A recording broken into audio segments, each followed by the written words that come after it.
Bueno, yo tengo 51 años, soy médico egresado de la Universidad de Buenos Aires, médico especialista en medicina interna, hice una residencia de clínica médica en el Hospital Francés y un posgrado de, de medicina interna en la Asociación Médica Argentina.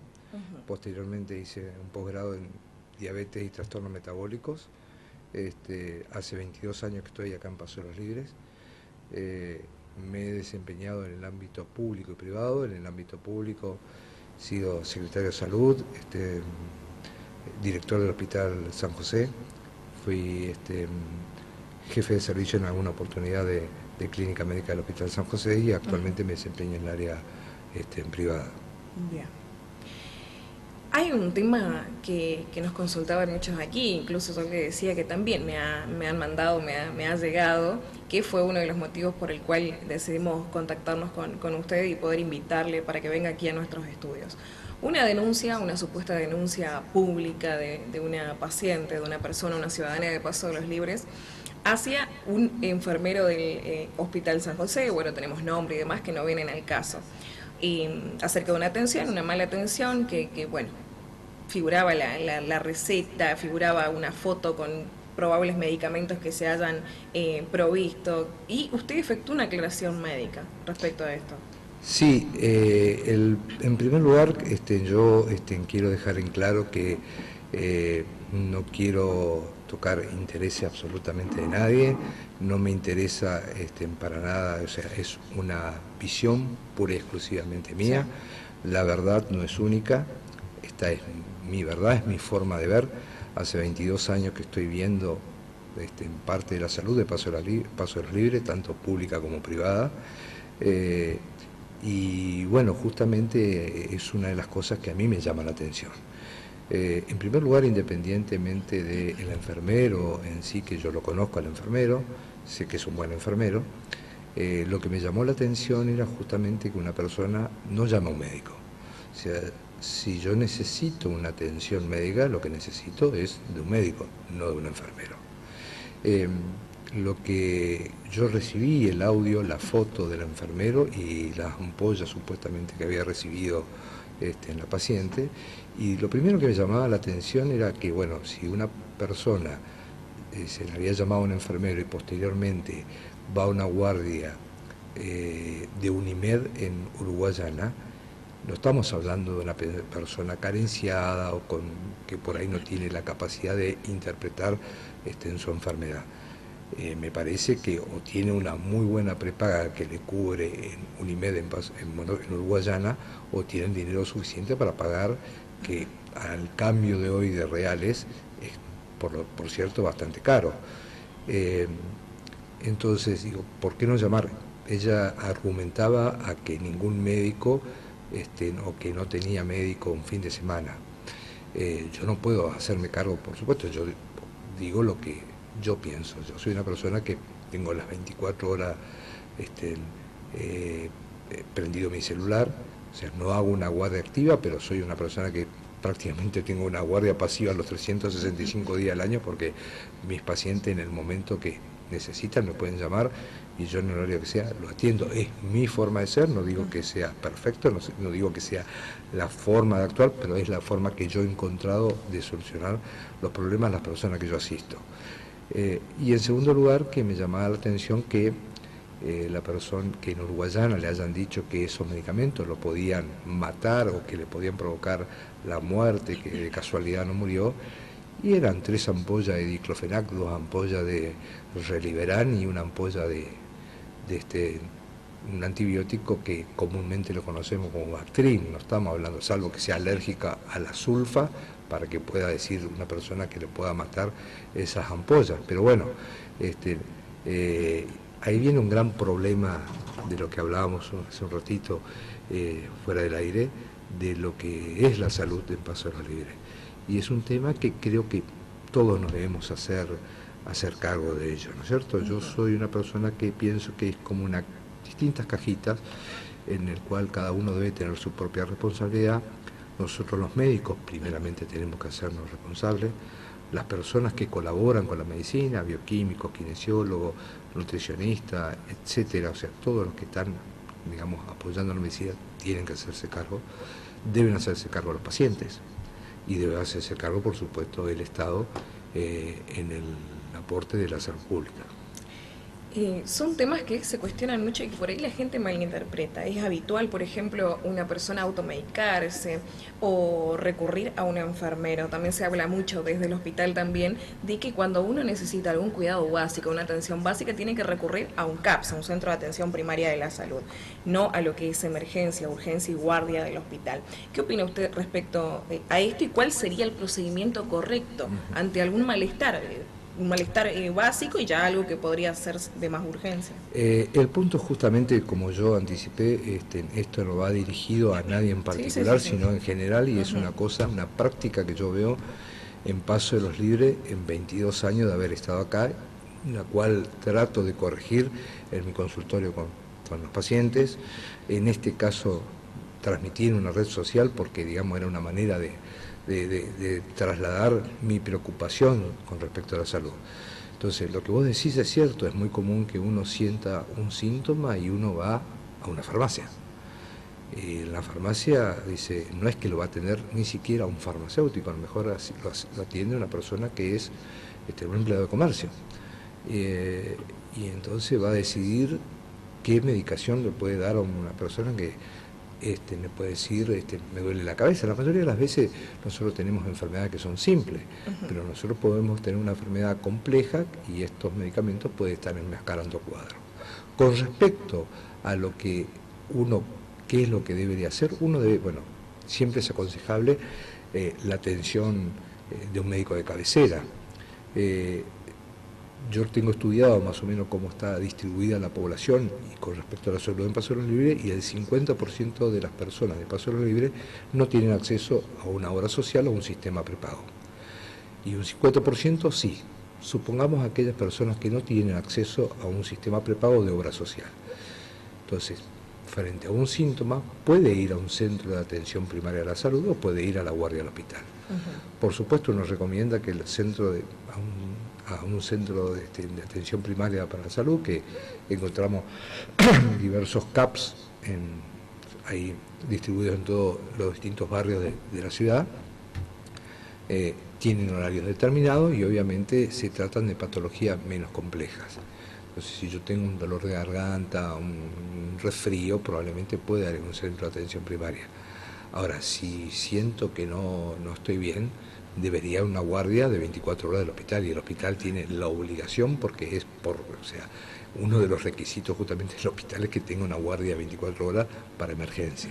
O sea que más o menos uno tendría que saber que frente a un cuadro que uno considere que no esté lo suficientemente bien, vaya directamente a una guardia del hospital, y en el caso de ser una cosa que uno interprete que sea menos grave, puede ir a un centro de atención primaria. En todo caso, en ese centro de atención primaria, si el médico detecta que es una patología un poquito más grave, podrá derivarlo al hospital. Bien. Y desde el sector privado, sin adentrarnos primeramente en lo que es la salud pública, ¿qué es lo que mayor demanda produce? O sea, ¿qué enfermedad la gente presenta generalmente, recurre a los consultorios, a su clínica? ¿Sobre qué temas son? Acá ha habido también, por ejemplo, enfermedad cardiovascular. Bueno, obviamente yo, al ser médico internista y médico clínico, recibo de todo tipo de pacientes, ¿no? O sea, con enfermedades cardiovasculares, con enfermedades neurológicas, con enfermedades reumatológicas, con enfermedades endocrinológicas, todas las enfermedades básicamente. Por supuesto, la mayor depende de la edad, ¿no es cierto? A cada edad uno tiene mayor riesgo. Si uno atiende a una población joven, el mayor riesgo que tiene es el accidentológico, los tóxicos, el riesgo de enfermedad de transmisión sexual, que es una de las cosas que uno tiene que prevenir. Ya después de los 40, 50 años uno tiene que empezar a prevenir enfermedad cardiovascular, y obviamente dentro de la enfermedad cardiovascular está el infarto agudo de miocardio, los accidentes cerebrovasculares, o sea, la prevención sobre todo con los factores de riesgo que implica, o sea, cuáles son los factores de riesgo que voy a tener para desarrollar un infarto o un accidente cerebrovascular. Y la hipertensión, la diabetes, la diabetes o el aumento del colesterol, entonces son todas cosas que pueden ser tratadas. Y a tiempo principalmente. Por supuesto, o sea, nosotros lo que hablamos siempre es de prevención primaria. ¿Qué es la prevención primaria? Es tratar de evitar que el paciente llegue a tener hipertensión, que llegue a tener diabetes, que llegue a tener una hipercolesterolemia o alguna enfermedad que sea prevalente. Prevalente significa frecuente. Entonces, ¿qué le digo? Que haga una vida sana, que camine, que haga ejercicio, que no aumente de peso, que coma naturalmente y con una dieta equilibrada. Ahora, una vez que nosotros detectamos el factor de riesgo, que es hipertensión, diabetes, directamente entramos en lo que se llama una prevención secundaria. Prevenir que tenga una enfermedad, un infarto, un accidente cerebrovascular, por ejemplo. Ya ha llegado el paciente y tiene un infarto, un accidente cerebrovascular, entramos en la prevención terciaria, es evitar que el paciente desarrolle complicaciones o cada vez esté peor debido a esa enfermedad, ¿no? Algo que consultan mucho también y que por ahí sabemos que la gente, y principalmente en la tercera edad, por ahí se rehúsan un poquito a ir al médico, o por ahí es un dicho que se dice y no es la verdad. La diabetes, ¿cómo una persona sabe que tiene diabetes? ¿En qué momento se da cuenta o cuáles son los primeros síntomas? Bueno, ahí tenemos un grave problema porque tanto la diabetes como la hipertensión como el aumento del colesterol son enfermedades silentes, no dan síntomas. O sea, es muy común, por ejemplo, que uno tenga algún síntoma y lo primero que haga, no es el caso de la diabetes, pero por ejemplo la hipertensión, que es exactamente lo mismo. Me duele la cabeza, voy y me tomo la presión. Me duele la panza, voy y me tomo la presión. Me desmayé, me tomo la presión. Me siento agobiado o cansado, me tomo la presión. Si le toman la presión y le dicen 16-10, le dicen tiene alta. Y si tiene 9-6, baja. Y en realidad no hay ningún síntoma que provoca tanto diabetes que uno pueda decir yo tengo diabetes e hipertensión, salvo cuando uno tiene, en el caso de la diabetes, uno tiene una glucemia sumamente elevada. Entonces uno puede ahí sí tener algunos síntomas como tomar mucho líquido, orinar mucho, comer mucho, entonces puede tener algunos síntomas. Pero la mayoría de las veces se detecta en un laboratorio de rutina, por eso es que uno siempre a determinada edad aconseja que cada tanto un paciente se deba hacer un control médico y dentro de ello un laboratorio. Haciéndose todo lo que es controles y siguiendo el tratamiento, una persona puede llegar a una vida normal con diabetes o colesterol. Y vos imaginate que hace 20, 30 años atrás la expectativa de vida era 69 años y estamos cercanos a los 80.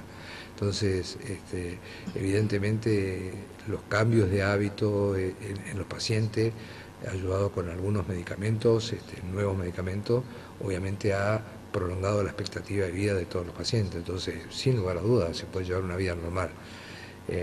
Con respecto a si los pacientes ancianos se rehusan o no, yo creo que no se rehusan.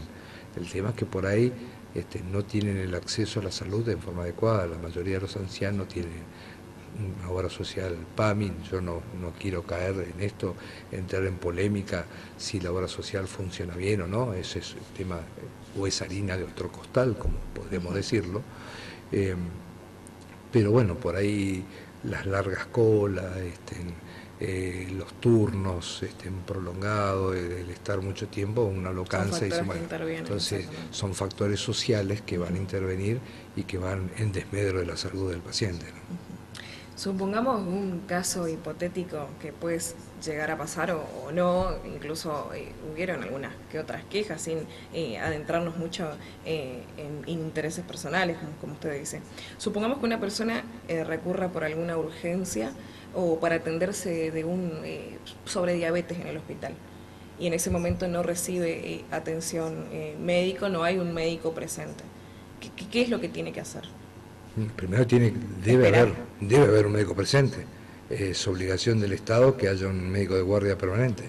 O sea, en primer lugar eso, o sea, si se encuentra con que no hay, supongo que uno debe dirigirse al lugar digamos, que corresponda en el caso del hospital para exigir que un médico lo asista.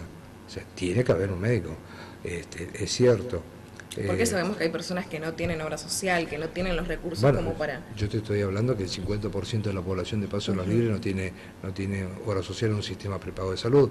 Entonces esos pacientes van a ir a terminar en el hospital y obviamente un médico puede estar totalmente abarrotado y a lo mejor deberemos poner en vez de 1, 2, 3, 4 médicos que asistan a los pacientes, o sea, los necesarios de acuerdo a la cantidad de pacientes que se atienden en una guardia en el hospital, pero todos los pacientes tienen que tener su atención correspondiente. Doctor, ¿cómo usted ve, si nos puede brindar un panorama, a la salud local de Paso de los Libres? Y, por ejemplo, días atrás tuvimos un operativo sanitario en Barrio El Palmar, porque la gente solicita mucho, hay barrios que están muy alejados. ¿Usted considera que esto es lo oportuno? Hay barrios que no tienen, por ejemplo, un CAPS, un centro de atención primaria cercano, y algunos no tienen acceso directamente a la salud. No, por supuesto, cuando uno está frente a una situación compleja como eso, porque Paso de los Libres es un lugar bastante extendido, tenemos zonas rurales y entonces uno debe llegar a todos lados.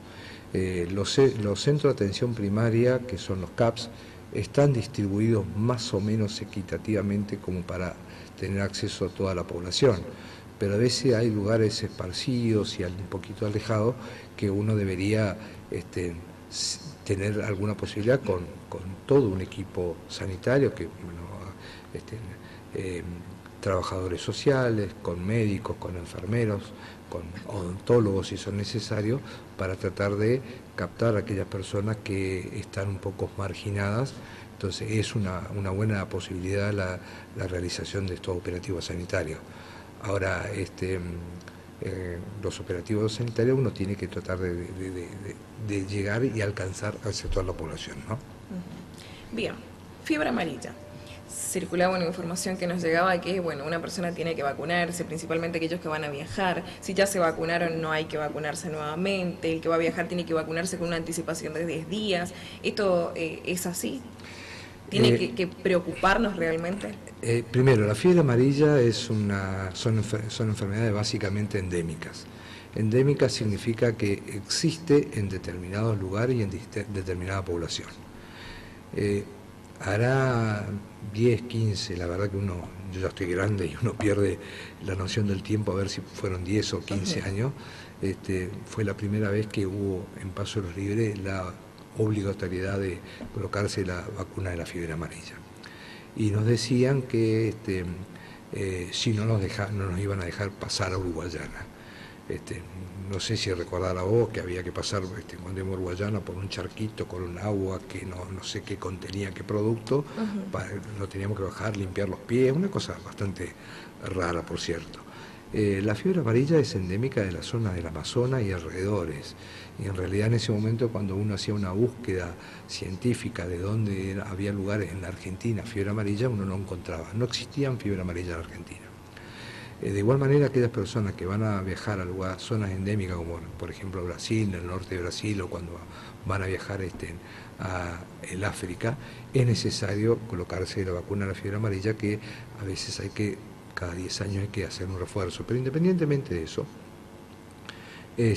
uno tiene que saber que ninguna vacuna es mala. O sea, las vacunas generan anticuerpos y entonces con las indicaciones precisas, que hay indicaciones precisas para cada vacuna, y cuanto más vacunados estemos es mejor, se previenen muchas enfermedades.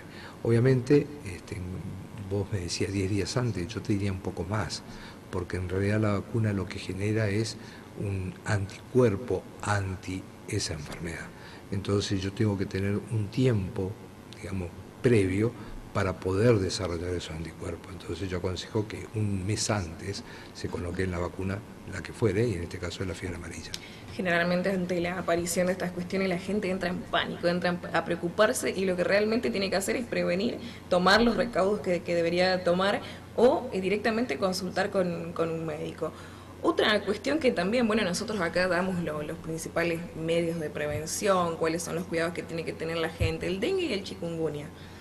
¿Y es algo que tiene que preocuparnos, o realmente es algo que se genera nada más que pánico en la sociedad? Porque la gente por ahí no tiene también un lugar donde ir a consultar.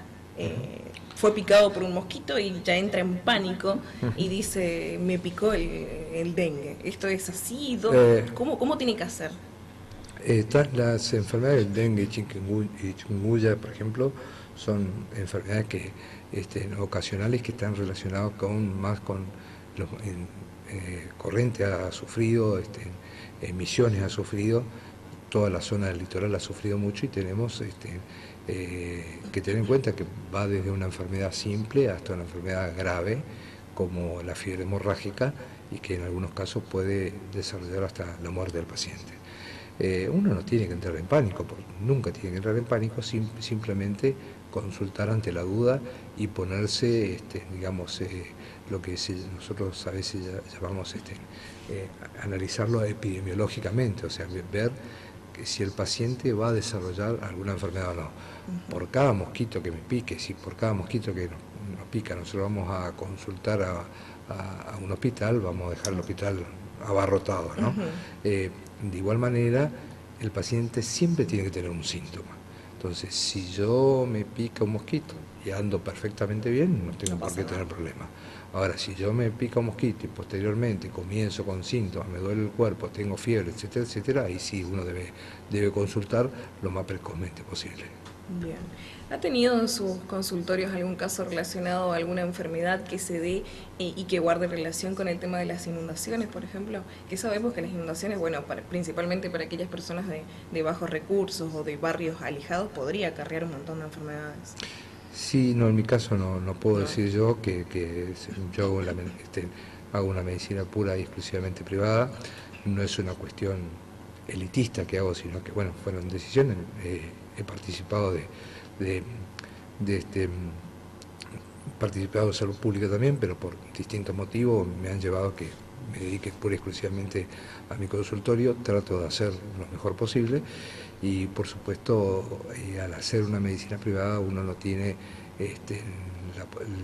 el acceso a aquellos pacientes que puedan tener mayor riesgo de enfermedad relacionadas con las inundaciones.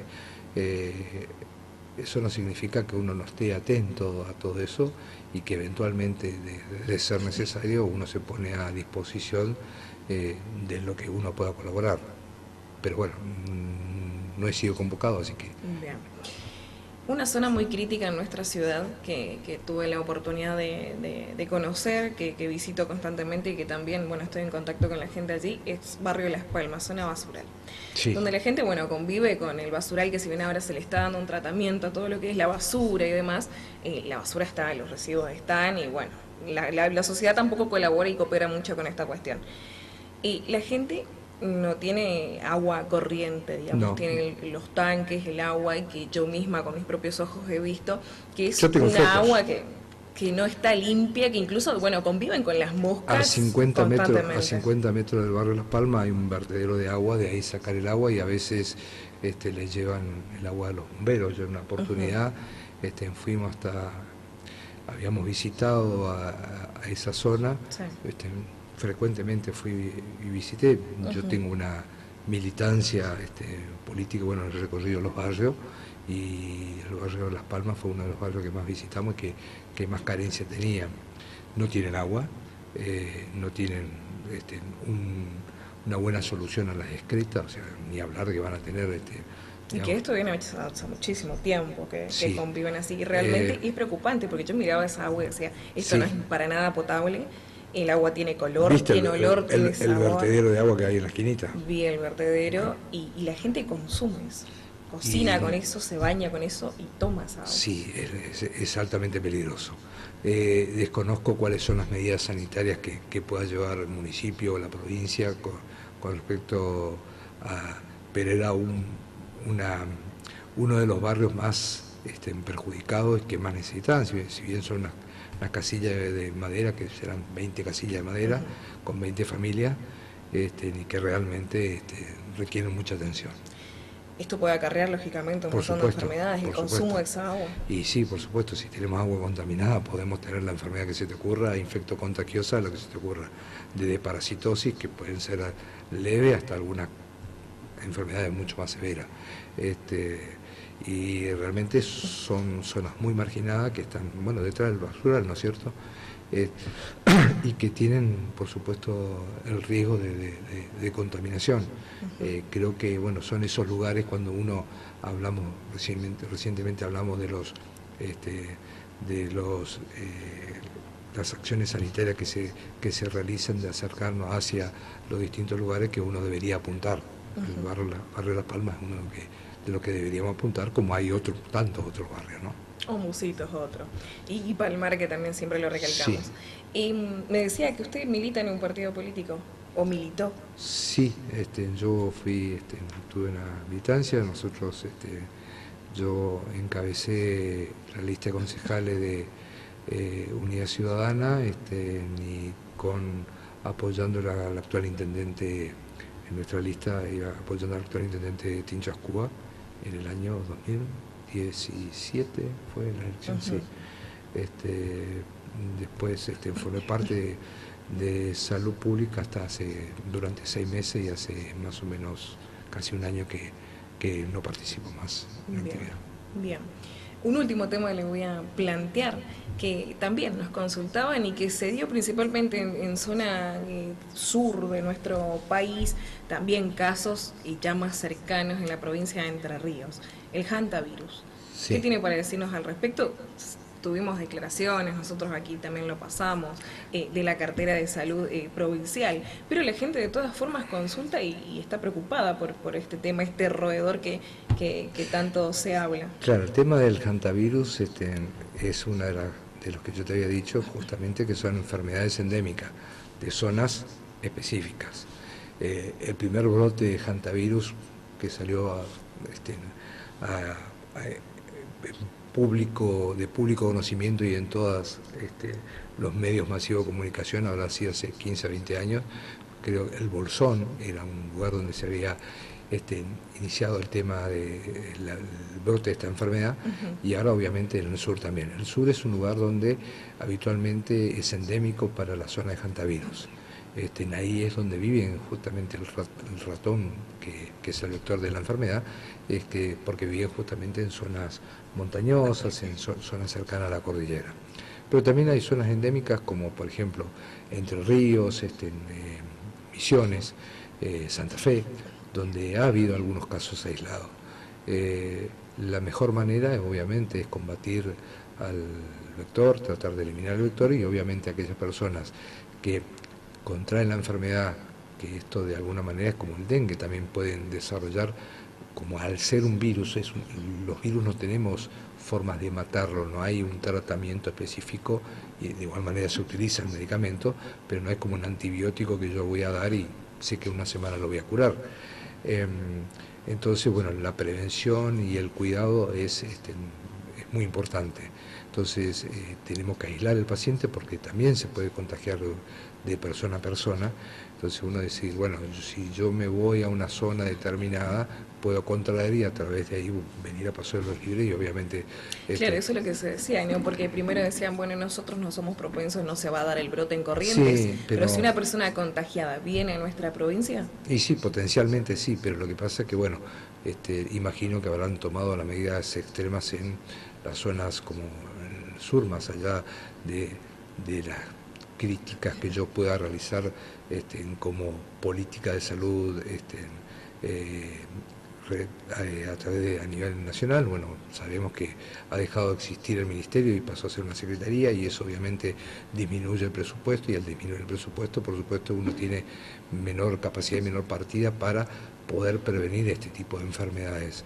Entonces, independientemente de eso, uno no tiene que alarmarse porque es muy poco probable que nosotros podamos tener... Para usted el Ministerio de Salud es fundamental, no puede faltar. Y no, o sea, hay 2 o 3 ministerios que no pueden faltar nunca: trabajo, salud, educación, o sea, son vitales, más allá del Ministerio de Desarrollo, de Economía, etcétera, etcétera, que de producción, que nosotros, pero bueno, hay necesidades básicas que nosotros debemos atender, y la salud es una necesidad básica, es un derecho universal. Y por ahí también quizás por eso la preocupación de la gente, ¿no? Porque ante la aparición de todos estos brotes, estas enfermedades, y al no tener un Ministerio de Salud, realmente el pánico por ahí podría tener Sí, lugar con razón. Por supuesto, la gente, yo siempre le trato que a la gente que no se preocupe, sino que se ocupe de su enfermedad. Que ante los síntomas consulte, que pregunte, que hagamos todos, tanto a nivel público como a nivel privado, una red de contención para aquellas personas y sacar todas las dudas que puedan tener las personas, ¿no es cierto? Bien.